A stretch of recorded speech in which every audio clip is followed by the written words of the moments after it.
So if you're looking at this signpost that we just made and you think it looks a little ridiculous, you are correct. We are not done yet. We need to do some more things.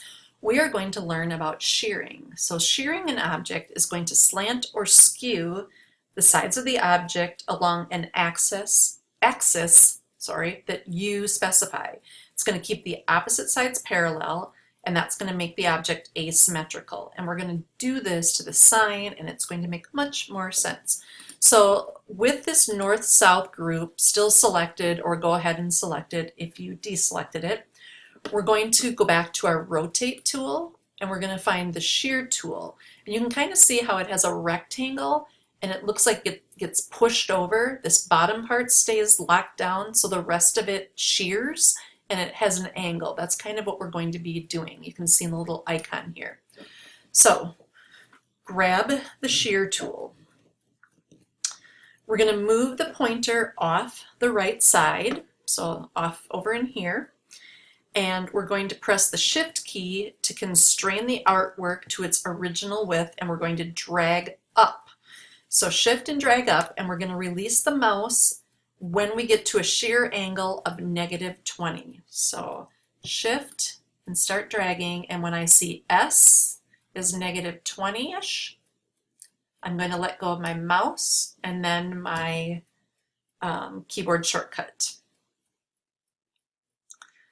Hold down Command to temporarily get back to just our selection tool, and click on East-West to select it, and then let go of the command, and we're right back in our shear tool. You can see that at the top.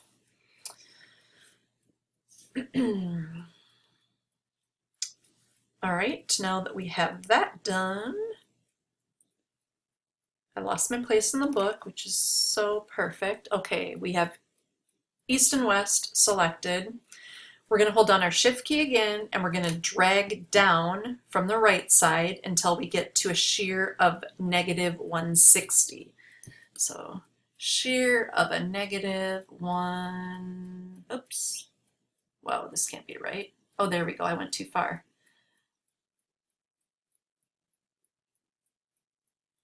Went way too far, goodness gracious. There, a shear of a -160, and then we let go and let go.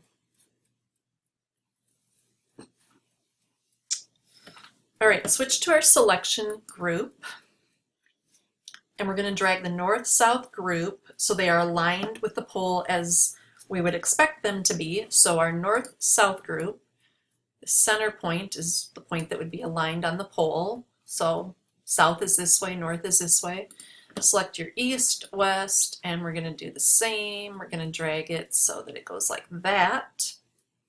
And obviously there's something goofy here with the stacking. This is not how it would look in real life. With the north-south group selected, we have to pick that one. We're going to ungroup it. So come over here to the quick actions and click on ungroup. Click away to deselect it, and then just come back and click north. So these two pieces aren't connected anymore. And we need to bring this one to the front. So Object Arrange, Bring to Front. Now it makes a little bit more sense.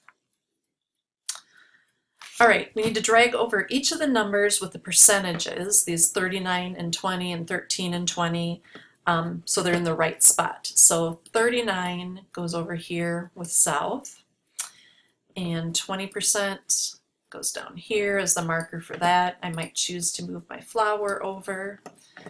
28% is the north, and 13% is the east. I'm going to zoom out a little bit, and I can see that this flower looks pretty foolish where I had it. Maybe this one does too. There, that's a little bit better. All right, we have all of them positioned where we want them. The last tool is the puppet warp, and this is one that I also think is extremely cool. And again, I expect you to be cheering and clapping at home when you go through this. Just kidding, but I really like this. I think it's very cool. So we can easily twist and distort artwork into different positions using the puppet warp tool. So the first thing we have to do is zoom out quite a bit and find our person down here floating around and select the person. And we're going to drag the artwork up here and kind of hook them on this flagpole. And then we're going to need to zoom in and really see what we're doing. So the goal here is to have this person's hands on the flagpole and make it look like they're literally hanging on for dear life and the wind is blowing them. That's why they're straight out. So make sure, again, that the hands are directly on the flagpole for reality here. And we already zoomed in. We're going to get our puppet warp tool, and it is nested under free transform, which is one we just brought in. So this tool nested underneath is the puppet warp. Switch to the puppet warp tool. Please don't crash, please don't crash, please don't crash. Okay, good. Wow, look what that did. The puppet warp tool did a lot of cool things. Illustrator identifies the best areas to transform your artwork and automatically added some pins to these points. These pins are used to hold part of the selected artwork to the artboard. We can add and delete pins, and we can rotate around them. So if you maybe can picture a stick man with a pin at their shoulder, a pin at their elbow, and a pin at their wrist. If the shoulder and the elbow if the arm is straight out, and you have a pin on the shoulder and the elbow, when you move the wrist, those two stay the same, but the hand comes up. It would be like waving. We can't really move the elbow and keep the shoulder and the wrist down. The elbow can't go way up or way down unless you're not real or a real human. So you have to think about how real objects interact. We couldn't bend this person at their elbow. So we're going to move our cursor about halfway down the top arm to where an elbow would be. And when our pointer shows a plus sign, we want to add a pin there. We really wish that there was one there, so we add a pin. All right, the mesh and the warp that you see, perhaps you don't need to see that or don't want to, so over here at Puppet Warp on the right-hand side in the properties, just turn it off. We want an anchor point at where his elbow would be. Then we're going to click the pin on the hand to select that one, and that's actually this pin, if we can get to it. I can't get to it. Come on. It's funny, this pin should be way more over here. I'm going to deselect for a minute and come back to Puppet Warp. There we go. I guess I just had to click away from it to get this one. This one's in the wrong spot. I don't know why it's there. It really should be on his hand. Oh, we're going to want to get rid of that one.